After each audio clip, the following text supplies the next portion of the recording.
श्रीनिधिं निधिमपारमर्थिनाम् अर्तितार्थपरिदानदीक्षितम् सर्वभूतसुहृदं दयानिधिं देवराजमधिराजमाश्रये। न धर्मनिष्ठोऽस्मि न चात्मवेदी न भक्तिमांस्त्वच्चरणारविन्दे अकिञ्चनोऽनन्यगतिः शरण्यत्वत्पादमूलं शरणं प्रपद्ये। आकारत्रयसम्पन्नाम् अरविन्दनिवासिनीम् अशेषजगदीशित्रीं वन्दे वरदवल्लभाम्। स्वोच्छिष्टमालिकाबन्धगन्धबन्धुरजिष्णवे श्रीविष्णुचित्ततनूजायै गोदायै नित्यमङ्गलम्। வாழியதிராசன் வாழியதிராசன் வாழியதிராசனென வாழ்த்துவார். வாழியென வாழ்த்துவார் வாழியென வாழ்த்துவார் தாளிணையில் தாழ்த்துவார் விண்ணோர் தலை. ஸ்ரீமத் ராமானுஜாச்சாரிய ஸ்ரீபாதாம்போருஹத்வயம் சதுத்தமாங்க சந்தார்யமனந்தார்யமஹம் பஜே. श्रीमते रम्यजामातृमुनीन्द्राय महात्मने श्रीरंगवासिने भूयात् नित्यश्रीः नित्यमंगलम्. अमुदनार अमुदम कमल तिरुवायुम अलगिलम सोदि சேர்வடிவும் அமுதமென்னகையும் புகருடன் திகழும் துய்யதாம் முப்புரி நூலும் அமைவுடை குருவாய் அடியவர் கொளியாய் விளங்கும் அண்ணங்காரியர்தம் அமுதமென் மொழியும் குமுதமென் மலரே நயனமும் நெஞ்சகலாவே.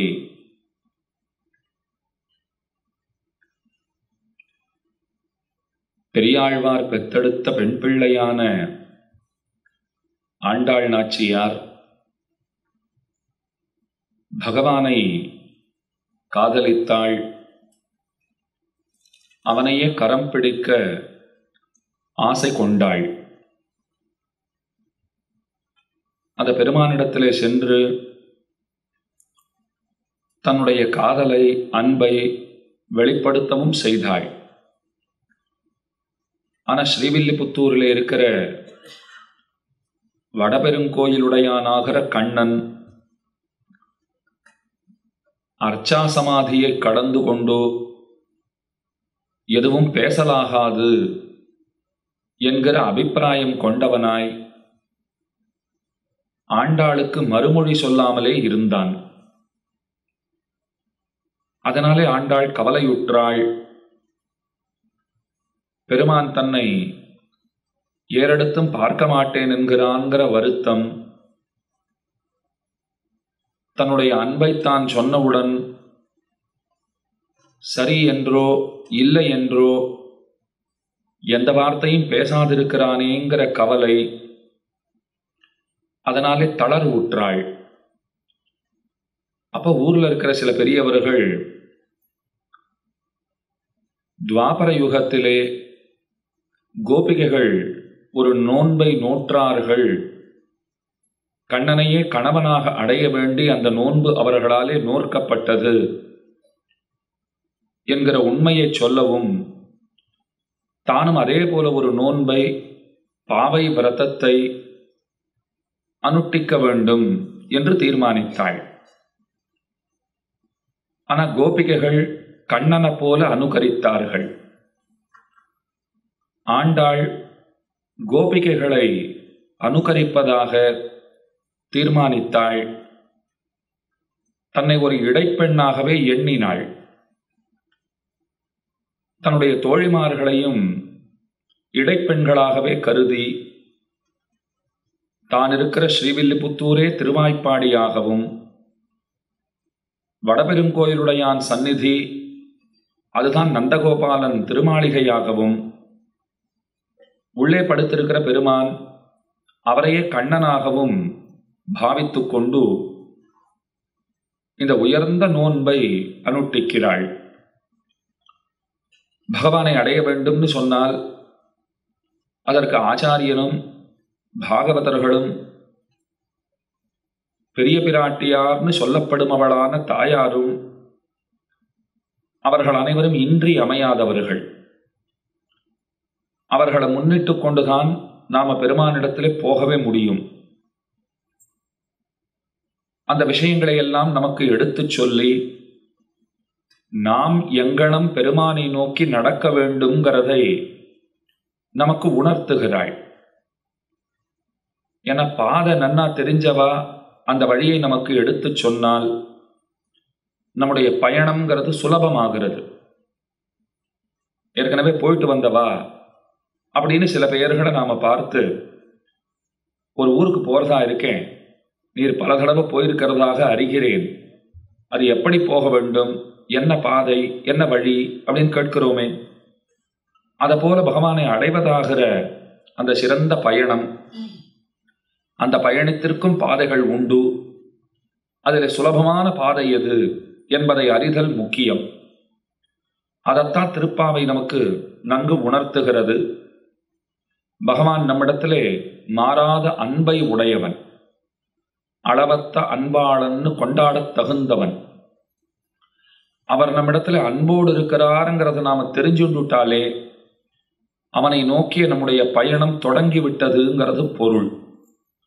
என பலருக்கு பகவான் நம்மிடத்துல அன்போடு இருக்கிறாருங்கிறது தெரிவதில்லை. இன்னும் பலருக்கு பகவான் இருக்கிறாருங்கிறதே தெரிவதில்லை. அதனினும் கொடியது, தன்னையே பலர் அறிவதில்லை. இப்படி அறியாமைங்கிறது நிறைய இருக்கு. அதனாலே நாம் அவருடைய சொத்து, நம்மை அடைய அவர் பாரிக்கிறார், அதற்காக தொடர்ச்சியாக அவர் முயன்று வருகிறார். இதை தெரிஞ்சுட்டோம்னு சொன்னால் பயணம் இனிதாகிறது, பாதை சுலபமாகும். அதைத்தான் திருப்பாவையிலே ஒரு பாசுரத்திலும் ஆண்டாள் சொல்லுகிறாள். நேற்றைய தினம் கூடார வெல்லும் சீர் கோவிந்தாங்கிற பாசுரத்தை ஒருவாறு சுருக்கமாக நாம் அனுபவித்தோம். கூடாதவர்களை எல்லாம் பெருமான் வெற்றி கொள்கிறான். கூடாதவர்கள், சேரமாட்டோம் என்று இருக்கிறவர்கள், அவர்கள் யார் யார்? மூவகைப்பட்டவர்கள். அபிமுகர், உதாசீனர், விமுகர் அப்படின்னு 3 வகை பார்த்தோம். அபிமுகர்னா பக்தர்கள், பக்தர்கள் கூட சேரமாட்டேன்னு சொல்றாளாம். உதாசீனர்கள், பிடிக்கும்னு சொல்ல மாட்டேன், பிடிக்காதுன்னு சொல்ல மாட்டேன், கோயிலுக்கும் போக மாட்டேன், பழிக்கவும் மாட்டேன், எனக்கு அதுக்கு சம்பந்தம் இல்லைன்னு இருக்கிறவா. அதுக்கு மேலே 3ஆம் வகைப்பட்டவர்கள் நாஸ்திகர்கள், விமுகர்கள். பெருமாளினாலே பிடிக்காது அப்படிங்கிறாள் இல்லையோ. இந்த 3 வகைப்பட்டவர்களையும் பகவான் வெல்லும் சீர் படைத்தவனாக இருக்கிறான். அதைத்தான் கூடாரை வெல்லும் சீர் கோவிந்தா என்று அழைத்தாள் ஆண்டாள். பக்தர்களை எப்படி ஜெயிக்கிறார்? நேத்தே சொன்னேன். பக்தர்கள் ஸ்டேட்டஸ் பாப்பா சில பேர். என்ன ஸ்டேட்டஸ்? அவர் ரொம்ப பெரியவராக இருக்கார், நாம் ரொம்ப சாதாரணமானவராக இருக்கோம். வளம் மிக்க மால் பெருமை, மண்ணுயிரின் தன்மை, உளமுத்தங்கூடுருவ ஓர்ந்து தளர்வுற்று நீங்க நினை மாறனை. நீங்கி போகணும்னு நினைச்சார் நம்மாழ்வார். வளவேழுலகின் முதலாய வானோரிரையை அருவினையேங்கிற திருவாய்மொழி பதிகம். அவர் அவ்வளோ பெரியவராக இருக்கார், நான் போய் அவரை ஆசைப்படுறதா? வேண்டாம், நான் தள்ளி போயிடுறேன்னு போறார். அப்போ நீடிலகு சீலத்தால் பகவான் என்ன பண்ணார்? சீல குணத்தை அவரிடத்திலே காண்பித்து பிரயோகித்து பக்கத்துல வந்தார். ஆழ்வார் தோள் மேல அப்படி கையை போட்டுண்டார், ஒரு கிடுக்கு பிடி போட்டார், இந்த கையால் அந்த கரத்தை பிடிச்சிட்டார். என்னை விட்டெல்லாம் எங்கும் நகர்ந்து போக முடியாது அப்படின்னு விட்டார். ஆழ்வார் சொல்றார், நான் ஏன் நகர்ந்து போக போகிறேன்? நான் உனக்கு சரியானவன் அல்லேங்கிறதுனால தான் நகர்ந்து போகணும்னு ஆசைப்பட்டேனே தவிர, நீ என்னை உனக்கு சரியானவன் என்று கருதுவாயே ஆகில் இது உன் சொத்து, எப்படி வேண்டுமாகிலும் நீ உபயோகப்படுத்திக் கொள்ளலாம். அப்ப அன்பினால ஆழ்வாரை அரவணைத்தான். அதே போல உதாசீனர்களாய் இருக்கிறவர்களை தன் அழகினாலே ஈர்க்கிறான் பெருமான். விமுகர்களை தன் வீரத்தாலே வெற்றி கொள்கிறான். ராவணனை கடைசி வரைக்கும் அதுக்காகத்தானே வச்சிருந்தார். நாளைக்காவது கையை கூப்பிட்டு வரமாட்டானா என்று எதிர்பார்த்தார். தெரிஞ்சு போச்சு, இனிமே காத்திருந்து பிரயோஜனம் இல்லை. அவனுக்கு ஒரு நன்மையை செய்யணும்னு நான் பார்த்தேன், அவனை இருக்கச் செய்து நன்மை செய்யணும்னு பார்த்தேன். இப்ப போகச் செய்தாகிலும் நன்மையை செய்ய வேண்டும். ஏன்னா இன்னமும் இருப்பானேயாகில் இன்னமும் பல தீமைகளை செய்வான். அதுக்கு அவனை வதம் பண்ணிட்டோம்னா பல தீமைகள் செய்வதிலிருந்து அவனை காத்ததாக ஆகும். அதனால தான் ராவணனை பெருமான் முடித்தார். கூடார வெல்லும் செய்து கோவிந்தா. அந்த பாட்டில் பாருங்க, நாடு புகழும் பரிசு என்று ஒரு உயர்ந்த சொல் வருகிறது. பரிசுன்னா எல்லாருக்கும் தெரியும், பரிசு பொருள் அப்படின்னா ரொம்ப சந்தோஷமா இருக்கும் இல்லையோ. பொங்கல் பரிசு தொகுப்பு அப்படின்வா, தீபாவளிக்கு போனஸ்ங்கிற ஆபீஸ்கள்ல. அப்ப இதெல்லாம் பார்க்கிறோம். அப்ப பரிசுனால யாரும் மகிழத்தான் போகிறார்கள். உமக்குன்னு ஒன்று வாங்கி வச்சிருக்கேன்னு யார் சொன்னாலும் எத்தனை வயசானாலும் மனசு அப்படியே ஒரு குழந்தைய போல குதூகலிக்காதா? நல்லா கவனிச்சு பாருங்க. யாராவது ஒருத்தர் கிட்ட வந்துட்டு உமக்குன்னு பிரத்யேகமா ஒன்று வாங்கி வைத்திருக்கிறேன், பார்த்தால் நீர் அப்படியே திக்குமுக்காடி போய் விடுவீர் அப்படின்னா யாருக்குமே ஒரு சந்தோஷம் ஏற்படும். அதைத்தான் ஆண்டாள் சொல்றா, நாடு புகழும் பரிசு. நீங்கள் 2 பேருமாக நப்பின்னை பிராட்டியும் நீருமாக பல பரிசுகளை நமக்கு தர வேண்டும். அந்த பரிசு எப்படி இருக்க வேண்டும்னா, இதுதானா இவ்வளவுதானான்னு சொல்றா போல இருக்கக்கூடாது, நாடு புகழும் பரிசாக இருக்க வேண்டும் அப்படிங்கிறத வெளிப்படுத்துகிறார்கள். அந்த நாடு புகழும் பரிசுங்கிற தலைப்பின் கீழே பல விஷயங்களை நாம அனுபவிக்கலாகும். எது நாடு புகழும் பரிசு அப்படின்னா, 1-2 சரித்திரங்களை சொல்லுகிறேன். நாதமுனிகளுடைய உயர்ந்த வைபவம். நாதமுனிகள் காட்டு மன்னார்குடி வீரநாராயணபுரம்ங்கிற க்ஷேத்திரத்தைச் சேர்ந்தவர். அங்க மன்னனாருங்கிற பெருமாள் இருக்கிறார். அந்த பெருமாளுக்கு தொண்டுகள் செய்து கொண்டு அங்கேயே காலம் கழிக்கிறவர். ஒரு நாள் மேலக்கோட்டை திருநாராயணபுரத்திலிருந்து சில ஸ்ரீ வைஷ்ணவர்கள் அந்த வீரநாராயணபுரத்திற்கு வந்தார்கள். அவர்கள் பெருமானை சேவிக்கணும்னு வந்திருக்கா. பெருமானை சேவிக்கும் போது ஆறாவமுதே அடியேனுடலம் நின்பால் அன்பாயேன்னு ஆரம்பித்து ஒரு 10 பாசுரங்களை பாடினார்கள். சரியா சொன்ன 11 பாசுரங்களை பாடினார்கள். முன்ன பின்ன நாதமுனிகள் இதெல்லாம் கேட்டதே இல்லை. அவர் அப்படியே மெய் மறந்தார். இது என்ன இந்த பாசுரங்கள் இவ்வளவு அழகா இருக்கே, யார் பாடியிருக்கான்னு கேட்டுட்டே வரார். கடைசியில 11ஆம் பாட்டிலே அதை குருகூர் சடகோபன் மாறன் நம்மாழ்வார் அவர் பாடியிருக்காருங்கிறத ஆழ்வாரே சொல்லி வைத்திருப்பதாலே அதையும் கேட்டுண்டார். ஓ, இது அவர் பாடினதா? ஆனா அதுல ஒரு விசேஷம் என்னன்னா, குடலின் மலிய சொன்ன ஓர் 1000 பாட்டுல இந்த 10 பாட்டுன்னு அதிலே வருகிறது. அப்ப ஆச்சரியப்பட்டார். இந்த 10 பாட்டே இத்தனை இன்சுவையே வடிவெடுத்ததாக இருக்கிறதே, இன்னமும் 1000 பாசுரங்கள் இருக்குங்கிறார். ஒரு பெரிய பலாப்பழம், அந்த பலாப்பழம் இருக்குன்னா அதை அப்படியே கையில கொடுத்துட்டா சாப்பிட்றதுங்கிறது ஆகாது. அதை நன்னா அதற்கு பலாப்பழத்தை கூறு போட்டு வெட்டி உள்ளே இருந்து சுளை எடுக்க தெரிந்தவர்களாக இருந்தால்தான் நம்மளால சாப்பிடவே முடியும். அப்போ உங்களுக்கு என்னதான் தெரியும்னா, சாப்பிட தெரியும்னா ஒருத்தர் அதெல்லாம் என்னன்னா உரிச்சு சுளை எடுத்து கையில கொடுத்துட்டா ஒரு கணத்துல மொத்த பழத்தையும் சாப்பிட்ற அளவுக்கு சக்தி இருக்கு, சாமர்த்தியம் இருக்கு. ஒரு தமிழறிஞர் சொன்னாராம், என்னதான் வால்மீகி ராமாயணம் இருந்தாலும் கம்பராமாயணத்தை போல ஆகாதுன்னார். எதற்கு ஒருத்தருக்கு கோபம் வந்துருத்து. வால்மீகி இல்லைன்னா கம்பன் கிடையாது, அதனால நீர் இப்படி சொல்லலாமான்னார். அதுக்கு இவர் பதில் சொன்னார், வால்மீகி பலாப்பழத்தை கொடுத்தார், நாங்க இல்லைன்னு சொல்லலை, ஆனா சொலை எடுத்து கொடுத்தது கம்பர் தான்னார். என்ன அழகா சமாதானம் சொல்லிட்டார். இப்ப 2 பேரையும் கொண்டாடினா போல ஆயிடுத்து. அதை போலத்தான் இந்த 10 பாசுரங்களை கேட்ட உடனே இது 1000 பாசுரங்களுக்குள்ள 10 பாட்டுன்னு சொன்னாலே, அப்ப 1000 பாசுரமும் கிடைச்சா எப்படி இருக்கும்னு ஆசை கொண்டார். அவர்களிடத்திலேயே வினவினார், உங்களுக்கு 1000 பாசுரங்களும் ஓத வருமோ அப்படின்னார். 1000 பாட்டெல்லாம் தெரியாது, இந்த 10 பாட்டு தான் எங்களுக்கு தெரியும். அதனால பெருமானுக்கு முன்னே எங்க போனாலும் அதனை நாங்கள் அனுசந்திப்பது. உடனே அவர் கேட்டார், 1000 பாசுரங்களும் வேணும்னா எங்க போனா கிடைக்கும்? தெரியல சுவாமி, குருகூர்னு வருதோ இல்லையோ, அந்த ஆழ்வார் திருநகரிக்கு போனா ஒரு வேளை கிடைக்கலாம். ஏன்னா அது நம்மாழ்வாருடைய அவதார ஸ்தலம், அங்க ஆழ்வார் எழுந்தருளி இருந்திருக்கிறார். ஆழ்வார் இல்லாமற் போகவில்லை, திவ்ய பிரபந்தங்கள் மறைந்திருந்த காலம். அதனால் ஆழ்வார் திருநகரிக்கு போனால் கிடைக்கக்கூடும். சரின்னு உடனே புறப்பட்டு விட்டார். மன்னனாரிடத்தில் அனுமதி பெற்றுக்கொண்டு நேரே ஆழ்வார் திருநகரிக்கு போனார். அங்க போய் பலரையும் விசாரிக்கிறார். ஏதோ நம்மாழ்வார் 1000 பாசுரங்கள் பாடி இருக்கிறாராமே, உங்களுக்கு அது வருமா, உங்களுக்கு அது தெரியுமா?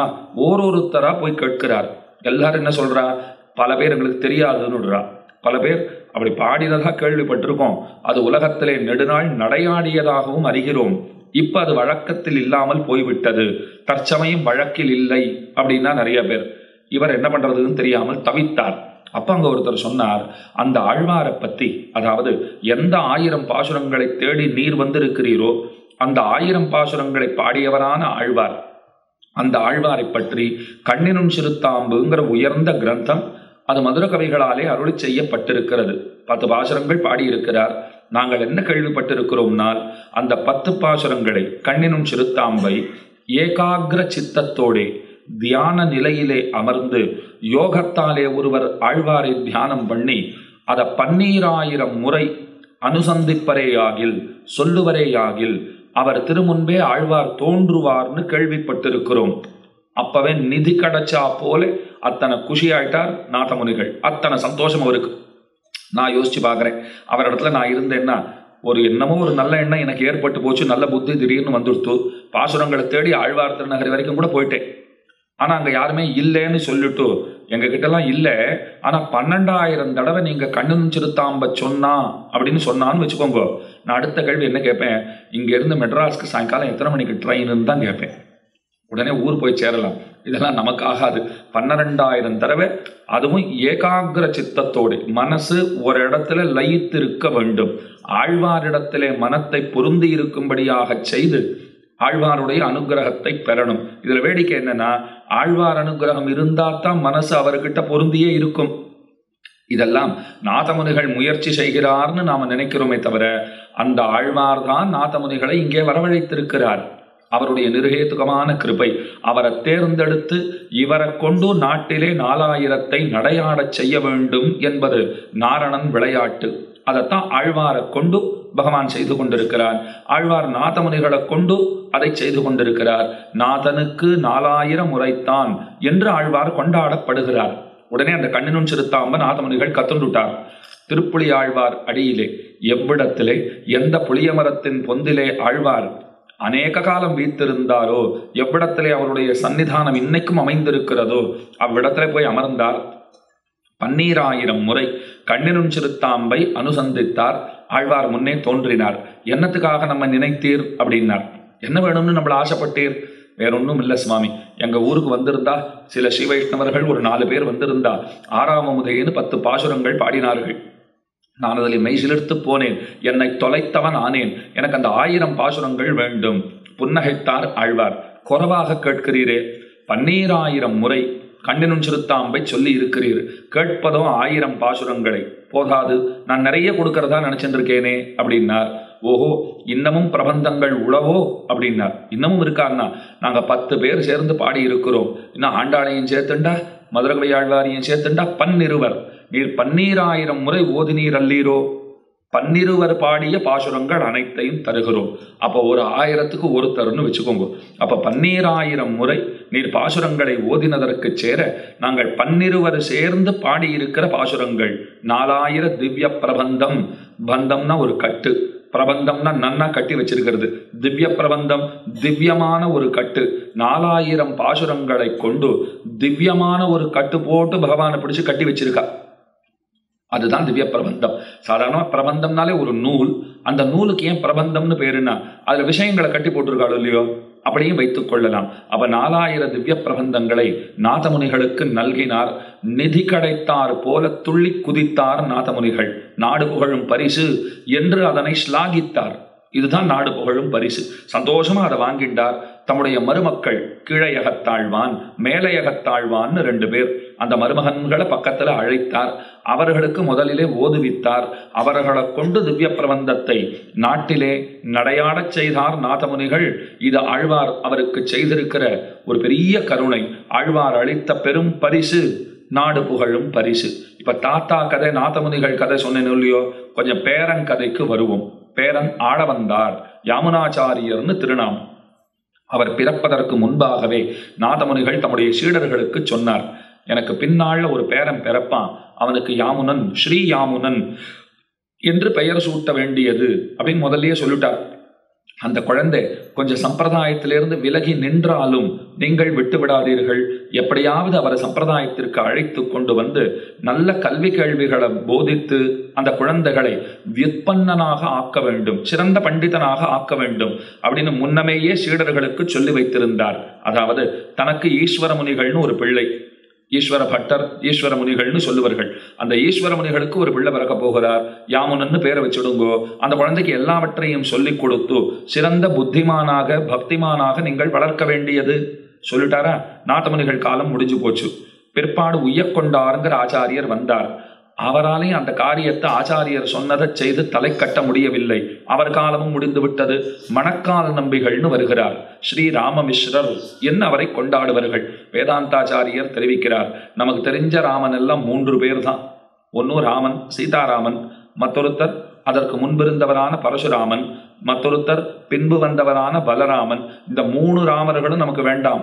4வதா ஒரு ராமர் இருக்கார், அவர் தான் வேணும்னார். அவர் யாருன்னார்? மணக்கால் நம்பிகள்ங்கிற ஆச்சாரியர். ஸ்ரீராமமிஸ்ரர் என்ன அவருக்கு திருநாமம். அவரை பணிந்தோம்னு சொன்னால் பரமனை பெற்று கழிக்கலாம்னு சொல்றார் வேதாந்த தேசிகன். ரொம்ப ஆச்சரியமாக அந்த மணக்கால் நம்பிகள் அவர் சிந்தனை பண்ணிட்டே இருக்கார். ஆச்சாரியனுடைய கட்டளை உய்யக்கொண்டார் நமக்கு சொல்லி வைத்திருக்கிறார். உய்யக்கொண்டாருக்கு நாதமுனிகள் சொல்லி வைத்திருக்கிறார். இந்த யாமுனாச்சாரியரை எப்படியேனும் திருத்தி பணிகொள்ள வேண்டும். அவர் அப்படி சிந்தனை பண்ணும்போதே யாமுனாச்சாரியர் ஆளவந்தார்ங்கிற பெயர் பெற்று ஒரு அரசனாக வாழ்ந்து வருகிறார். ராஜாவா இருக்கார். போய் பார்க்கணும்னுட்டு போறார் மணக்கால் நம்பிகள். மணக்கால் நம்பிகள் ஒரு சந்நியாசி, ஜீயர், திருதண்டம் ஏந்தியவர். ஆனா வாழ்க்கை வரலாறு, குரு பரம்பரை போன்ற நூல்களிலே அவர் ஜீயருங்கிறதுக்கு எந்த ஆதாரமும் இல்லை. அவர் கிரகஸ்தரா ஜீயரா என்னன்னே தெரியல. அப்படி இருக்கும்போது நீர் எப்படி அவரை ஜீயர்னு சொன்னீர் நீங்கள் கேட்கலாம். பதில் சொல்றேன். இன்றைக்கும் அவருடைய அவதார ஸ்தலத்திலே ஸ்ரீரங்கத்துக்கு பக்கத்திலே மணக்கால்ங்கிற ஊருக்கு வரும்போது அங்க சன்னியாசி கோலத்துல தான் அவர் சேவை சாதிக்கிறார்.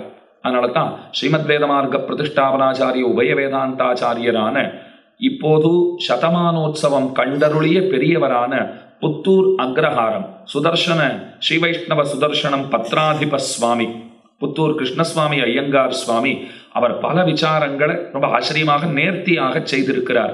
அதுல அவர் சொல்றார், மணக்காலுக்கு போய் சேவிச்சோன்னா மணக்கால் நம்பிகள் திருதண்டம் ஏந்திய ஒரு சன்னியாசியை போல, ஜீயர் சுவாமியை போல காட்சி தருகிறார். அதனாலே அவர் ஜீயராக இருக்கக்கூடும் அப்படின்னு சொல்லியிருக்கார். அவதார ஸ்தலத்துல ஜீயரா இருக்கார். இன்னைக்கும் போய் சேவிச்சா ஜீயரா இருக்கிற திருக்கோலம் திவ்யமங்கள விக்கிரகம் அதுதான் நமக்கு சேவிக்க கிடைக்கிறது. அதனால அவர் ஜீயராக இருப்பார்னு சொல்லியிருக்கார். அப்ப ஜீயராவே அவர் இருக்கட்டும். இப்ப நீங்க கொஞ்சம் மனக்கண்ணால அந்த மணக்கால் நம்பிகள் ஆளவந்தார்கிட்ட எப்படி போனாருங்கிறத சிந்தனை செய்யுங்கள். சுவாமி எங்களை சிந்தனை செய்ய சொன்னா நாங்க எப்படி பண்ணுவோம்னா, நான் சொல்லிட்டே வரத நீங்க மனக்கண்ணால பாருங்க. மனசுல இருக்கிற ஒரு திரை, அந்த திரையில படம் ஓடினா எப்படி இருக்கும் அது மாதிரி பாருங்க. சற்றே கூன் விழுந்த திருமேனி, வயசாயிடுத்து, ஒரு கையில ஊன்றுகோல் பிடித்திருக்கிறார், இன்னொரு கையில முக்கோல் பிடித்திருக்கிறார். நேரம் அந்த ஆளவந்தார பார்க்கணும்னுட்டு அந்த தள்ளாடிய கோலத்தோட அரண்மனைக்கு போகிறார். அந்த வாசல்ல ஒருத்தன் நின்றுட்டு இருந்தான். ராஜாவை பார்க்கலாமா அப்படின்னு கேட்டார். அவன் சொன்னான், அப்பாயின்மெண்ட் இருந்தா உடனடியாக பார்க்கலாம். அதெல்லாம் இல்லப்பா, நான் பார்க்கணும்னு வந்திருக்கேன் அப்படின்னார். அதெல்லாம் சொல்லிட்டேனே சுவாமி, முன்னாடியே அனுமதி பெற்றிருக்கிறீர்னு சொன்னால் உமக்கென்று அவர் நேரம் ஒதுக்கி இருக்கிறார்னால் நாங்கள் ஏன் தடுக்க போகிறோம்? நீ முதல்ல அதை சம்பாதிச்சுண்டு வாரும். சரி, அதை யார் கொடுப்பான்னு கேட்டார். அது அரசர் தான் கொடுப்பார்னார். ராஜாவைத்தான் பார்க்கணும், அதற்கு யார் அனுமதி கொடுக்கணும்? ராஜா தான் கொடுக்கணும். அனுமதி இருந்தா உள்ள போம் அப்படிங்கிறார். என்கிட்ட அனுமதி இல்லை, அதை யார் கொடுப்பா? ராஜா தான் கொடுப்பார். அப்ப பார்த்தா தானே நான் வாங்கிக்கிறதுக்கு அப்படின்னார். எங்களுக்கு அதெல்லாம் தெரியாது, எங்களுக்கு அப்படித்தான் சொல்லி வச்சிருக்கா. ராஜா யாருக்கு அனுமதி கொடுத்திருக்காரோ அவர் உள்ள விட வேண்டியதுங்கிறா. உனக்கு அனுமதி கொடுத்திருக்காரா? அதைத்தான்பா சொல்றேன், பார்த்தா தானே நான் அனுமதி வாங்குவேங்கிறார். கிழவரே, அதிகம் பேசாதீயும், எங்களுக்கு நேரம் எல்லாம் இல்லை, நீர் புறப்படலாம்னுட்டா. அவர் ரொம்ப கவலைப்பட்டார். கவலைப்பட்டாரே தவிர அவர் அதனாலே சோர்ந்து போகவில்லை. எப்படியாவது சாதிக்க வேண்டும் அவர் தீர்மானித்தார். நேர திருமடைப்பள்ளிக்கு போனார். சமையற்கட்டுன்னு சொல்றோமே, அங்க போனார். அங்க இருக்கிற பரிச்சாரகர்களை அழைத்தார். உங்க ராஜா ரொம்ப ஆசையா சாப்பிடுறது எதனைன்னு கேட்டார். சுவாமி, அது ஏதோ வழக்கீரைன்னு ஒண்ணு சொல்றார். அந்த வழக்கீரை தான் அவருக்கு ரொம்ப ரொம்ப பிடித்திருக்கிறதாம். அது எத்தனை தடவை நாங்கள் பண்ணி போட்டாலும் இன்னமும் கொண்டாருங்கள், இன்னமும் கொண்டு வந்து பரிமாறுங்கள் அப்படின்னு ஆசையா சாப்பிடுறார். சரி, நாளிலேருந்து அதை நான் கொண்டு வந்து தரேன் அப்படின்னு சொல்லிட்டு போயிட்டார். அடுத்த நாள்ல இருந்து தப்பாம பாவம், அத்தனை சிரமங்களுக்கு இடையில், உடல் உபாதைகளுக்கு இடையில், திருமேனி தளர்ச்சியை, வயது முதிர்ச்சியை எதையுமே கருத்திலே கொள்ளாமல் நேர கொண்டு வந்து அந்த கீரை கட்டை கொடுத்துட்டு அவர் பாட்டுக்கு போயிட்டு இருப்பார். இன்னும் ராஜாவை பார்க்கறதுக்கு சந்தர்ப்பமே அமையல. இப்படி சில காலம் போச்சு. ஒரு நாள் மணக்கால் நம்பிகள் சிந்தித்தார், நாம பாட்டுக்கு போயிட்டு இருக்கோம், கீரை கட்டை கொடுத்துட்டு வந்துட்டு இருக்கோம், என்ன செய்யறதுன்னு தெரியலையே. இப்போ கொஞ்ச நாள் போகாத இருந்துடலாமா? ஒரு 4 நாள் போகாத இருந்துட்டார். அப்பத்தான் சாப்பிடறச்சே ராஜா கேட்டிருக்கார், நித்தியம் அந்த கீரை பரிமாறுவீர்களே, அதையும் ஒரு 2-3 நாளா காணும் அப்படின்னு கேட்டார். யாரோ ஒரு கிழவர் வரார் சுவாமி, கொண்டு வந்து கொடுத்துட்டு போறார், தினந்தோறும் வருகிறார். என்ன ஆச்சரியம்னா, அவர் பிரதிபலனாக எதையும் எங்ககிட்ட கேட்டதே இல்லை. காசு பணம்லாம் எதிர்பார்ப்பதில்லை. நாங்களா ஏதாவது கொடுக்கட்டுமான்னு கேட்டாலும் அப்படி கையசைச்சுட்டு போயிடுறார். நாங்கள் இல்லை நிறைய பக்ஷணங்கள்லாம் இருக்கு அதெல்லாம் கொடுக்கட்டுமான்னா அதுக்கும் கையசைக்கிறார். இந்த மாதிரி எந்த பயனையும் எதிர்பாராமல் தினந்தோறும் கொண்டு வந்து ஒரு தள்ளாத வயது கிழவர் அவர் கொடுக்கிறாரேன்னு எங்களுக்கே ஆச்சரியம் அப்படின்னு எல்லாரும் சொன்னார்களா. உடனே ராஜா சொல்றார், இன்னொரு முறை அவர் இங்கே வருவாராகில் நம்மிடத்துல அழைத்து வர வேண்டியது அப்படின்னுட்டார். 4 நாள் ஆச்சு. திரும்ப கீரை கட்டை எடுத்துட்டு போறாரு. பாவம் கொண்டு போய் கொடுத்தால் ராஜா பார்க்கணும்னு ஆசைப்படுறாருன்னார். இதுல ஒரு பெரிய சூக்ஷ்மம் இருக்கு. இப்ப பசுமாட்டை உங்ககிட்ட வரவழைக்கணும்னா நீங்க என்ன பண்ணுவீங்க? ஒரு வைக்கோல் கட்டு புல்லு கட்டு கையில வச்சுட்டு அதை இப்படி அப்படியும் காண்பிச்சுட்டே இருந்தோம்னா அது குடு நேரம் வந்துட போறதோ இல்லையோ. அதுக்கு கொடுக்க போறதும் அந்த வைக்கோல் கட்டைத்தான். அதை வரவழைக்க பயன்படுவதும் அதே புல்லு கட்டு தான். அதுக்கு பசிக்கு உணவாக நாம கொடுக்க போவதும் அதே புல்லு கட்டு தான். அதை போலத்தான் அடைய போவதும் பகவானைத்தான், அதற்கு சாதனமாக இருப்பதும் பகவான் தான். புரியுறதோ இல்லையோ. புல்லுக்கட்டை காண்பிச்சா பசுமாடு ஓடி வருது. நான் கேட்டேன், அங்க இருக்கிற பசுமாட்டை இங்க எப்படி ஓடி வர செய்தீர்? ஒன்றும் இல்லை சுவாமி, இந்த புல்லுக்கட்டை இப்படி எப்படியும் அசைச்சேன், அது ஓடி வந்துடுத்து. இப்போ கிட்ட வந்துடுதே, அதுக்கு சாப்பிட்றதுக்கு என்ன கொடுக்க போறீர்னா, நான் அதுக்குன்னு எங்கேயாவது போய் நான் மாலில் போய் எதனா வாங்கிட்டு வரணுமா? இந்த கையில் வச்சுட்டு இருக்கேன் புல்லுக்கட்டு, இதே தான் கொடுக்க போறேன் அப்படின்னுட்டார். அதை போல பகவான் தானும் அடைவதற்கு உபாயமாகவும் தானே இருக்கிறான். அதாவது அடைவிப்பவரும் அவர்தான். எவரை நாம் அடைந்து உய்ய வேண்டுமோ அதற்கு தகுதியானவராய் இருக்கிறவரும் அவர்தான். ஆறும் அவர்தான், பேரும் அவர்தான் சொல்லுவார்கள். அதுதான் 28ஆம் பாட்டினுடைய சாரம். கறவைகள் பின் சென்றுங்கிற பாட்டினுடைய சாரம். இப்ப பாருங்க, இந்த கீரைக்கட்டை காண்பிச்சு ஆள வந்தாருங்கிற பசுமாடு அதை பக்கத்திலே வரவழைத்து விட்டார். இன்னைக்கு கொண்டு போய் கொடுத்தாரா, ராஜா உங்களை பார்க்கணும்னு சொல்றார். உடனே அவர் சொன்னார், அம்மாவடியேன் வேண்டுவது ஈதேன்னுட்டார். இதுக்கு தான் காத்துட்டு இருக்கேன் நான், இப்பவே போகலாம் என்று நேரே ராஜாவினிடத்திலே சென்றார்கள். அவர் கேட்டார், எத்தை எதிர்பார்த்து இந்த கைங்கரியத்தை நீர் செய்கிறீர்? உமக்கு என்ன ஏதாவது நிலப்புலன்கள் வேண்டுமா, பசுமாடுகள் வேண்டுமா, என்ன வேண்டுமானாலும் கேளும், தருகிறோம். அவர் சிரிச்சார். அவர் சொன்னார், நான் எதையும் வாங்கிட்டு போறதுக்கு வந்தவன் அல்லேன். உம்ம சொத்து ஒன்று என்கிட்ட இருக்கு, அதை உம்மிடத்துல சேர்க்க வேண்டிய பொறுப்பு எனக்குள்ளது. அதனால தான் உம்மை நான் பார்க்க வந்துட்டே இருக்கேன் அப்படின்னார். என் சொத்தா? என்னது? உம்ம சொத்துனா உம்ம தாத்தா சொத்து சுவாமி. ஆள வந்தார். இப்ப சொன்னார், அது என்னவா இருந்தாலும் பரவாயில்ல, என்கிட்ட நிரம்ப சொத்துகள் உண்டு, அதனால அது எதுவாக இருந்தாலும் நீரை வைத்துக் கொள்ளும். ஆச்சாரிய பிரசாதமாக, அதுவும் பரமாச்சாரிய பிரசாதம். உமக்கு ஆச்சாரியர் உய்யக்கொண்டாருக்கு ஆச்சாரியர் எங்க தாத்தாவான நாதமுனிகள். அதனால உமக்கு அது பரமாச்சாரிய பிரசாதம், நீர் வைத்துக் கொள்ளும் அப்படின்னுட்டார். இல்ல உமக்கிட்ட சேர்க்க சொல்லித்தான் சொல்லி இருக்கிறார். சரி, அந்த வஸ்துவை பத்தி கொஞ்சம் சொல்லுமேன்னு கேட்டார். சர்வதர்மானு பரித்யஜ்ய மாம் ஏகம் சரணம் ரஜ அகம் துவா சர்வ பாபேபியோ மோக்ஷயிஷ்யாமி மாசுச்சா. அந்த ஸ்லோகத்தினுடைய அர்த்தங்களை அப்படியே வாரி வருஷிக்கிறார். ஒரு மழை பொழிஞ்சா போல வருஷிக்கிறார். கேட்டு அப்படியே மெய்சில் எடுத்தார். ஆள வந்தார். அந்த வஸ்துவை நான் பார்க்கலாகுமோன்னு கேட்டார். அதை நான் பார்க்கலாமா? அர்த்தமே இத்தனை அழகா இருக்கே, சொன்னவன் எத்தனை அழகா இருப்பான், பார்க்க முடியுமான்னு கேட்டார். கையை பிடித்து கொண்டு அழைத்து கொண்டு போனார். திருவரங்கநாதனை காட்டினார். கரியமாகி புடவரந்து மிளிர்ந்து செவ்வரியோடி நீண்டவ பெரியவாய கண்களோட கூடியிருப்பவனான ஸ்ரீரங்கநாதனை தரிசிப்பித்தார், காட்டினார். உடனே அங்கே நெடுஞ்சான் கிடையாக கீழே விழுந்தவர் தான். மொத்தத்தையும் விட்டுட்டார். இவர் வழக்கீரையை அடிக்கடி கொண்டு போய் கொடுத்து தூது போய் அவரை வளைத்து கொண்டு வந்தாரோ இல்லையோ, கீரைக்கே தூது வளைக்கீரைன்னு பேர் வச்சுட்டாலும். ஆள வந்தால்தான் போயிட்டு அதாவது மணக்கால் நம்பிகள் அவரை அழைத்து கொண்டு வருவதற்காக தொடர்ச்சியாக போனார். வெற்றியும் கொண்டார். நாடு புகழும் பரிசு. ஆள வந்தார் சொல்றார், இந்த பரிசை விட்டுட்டு எங்க தாத்தா எனக்கென்று சேம வைப்பாக வைத்திருக்கிற இந்த பரிசை விட்டு ஏதேதோ பரிசுகளை எல்லாம் நான் பரிசாக எண்ணி இருந்தேனே அப்படின்னு அத்தனையும் விட்டுட்டு வந்திருக்கார். இதே போல ஒரு நிகழ்ச்சி ராமானுஜர் காலத்திலும் நடந்தது. பிள்ளையுறங்காவில்லிதாசர் தன்னுடைய மனைவியினுடைய கண்ணழகுக்கு தோற்று எப்போதும் குடைபிடித்துக் கொண்டே பின்னே செல்லுகிறவர். ராமானுஜர் அவரிடத்துல கேட்டார், விசித்திரமா என்னமோ பண்ணிட்டு இருக்கீரே, என்ன பண்ணிட்டு இருக்கீர்?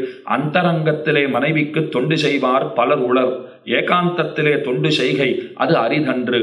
பொதுவெளியிலே தொண்டு கொடையை பிடிச்சிட்டு போறதுங்கிறது கணவன் மனைவிக்கு ஒப்பந்தமே எப்படி இருக்கும்னா, உள்ளுக்குள்ள நான் கொடை பிடிக்கிறேன், வெளியில வந்தா நீ பிடிச்சுக்கோ அப்படின்னு தான் ஒப்பந்தமே இருக்க வேண்டும். நீர் பொதுவெளியிலும் கொடை பிடிச்சிட்டு போறீரே, இது எப்படி கேட்டிருக்கார் சுவாமி. அவர் சொல்றாரு பாருங்க, அப்ப கூட உடையவரை பார்க்கலையா, ஒரு நிமிஷம் அப்படி பார்த்துட்டு திரும்ப அந்த கொடையை பிடிச்சிட்டு அவளையே பார்த்துட்டு இருக்கார். அவர் சொல்றார், நான் பல ஊர்களுக்கு சென்றவன், ராஜ மல்லன், பல பெண்களை பார்த்தவன், ஆனா என்னுடைய மனைவி பொன்னாய்ச்சியினுடைய கண்ணழக போல வேறெங்கும் நான் கண்டதே கிடையாது. நான் ராஜ மல்லனானபடியினாலே என் பேர்ல அன்போடு இருக்கிற, என்னை அடைய துடிக்கிற பல பேர் உளர். பல பெண்களுடைய பார்வை என் பேர்ல விழுந்ததுண்டு. ஆனா நான் யாரையும் பார்த்ததில்லை. ஏன் தெரியுமா? இவளை போல கண்ணழகு படைத்தவள் இன்னொருத்தி இல்லை அப்படின்னா. ராமானுஜர் ஒரே கேள்வி கேட்டார். இதை விட சிறந்த கண்ணழகை நான் காட்டினேன் ஆகில் நீர் என் செய்வீர்? அப்படியா, காட்டுவீரா? அப்ப இந்த கண்ணழகுக்கு பணிவிடைகள் செய்வதை விட்டுட்டு அந்த கண்ணழகுக்கு நான் தோற்று இருப்பேன். அழைத்து கொண்டு போனார். அதே கரியவாகி புடவரந்துமிலிருந்து செவ்வரியோடிய நீண்டவ பெரியவாய கண்கள் திருவரங்கநாதனை சேவை பண்ணி வைத்தார். அப்படியே விழுந்தார் பாருங்கோ. மல்லர், ஒரு சிறந்த மல்லராக இருக்கிறவர் திருவரங்கநாதனுடைய அழகை கண்டார். மல்லாக்க விழுந்து மூர்ச்சையுற்றார். அன்னைக்கு அவருக்கு ஆட்பட்டவர் தான். இறுதி காலம் வரைக்கும் அவருக்கு ஆட்பட்டிருந்தார். இது நாடு புகழும் பரிசு. இன்னொரு சரித்திரம் சொல்றேன். ராமானுஜராலத்தான் நம்ம எல்லாருக்கும் முக்தி அப்படிங்கிறது திருவரங்கநாதனுடைய திருவாக்கு.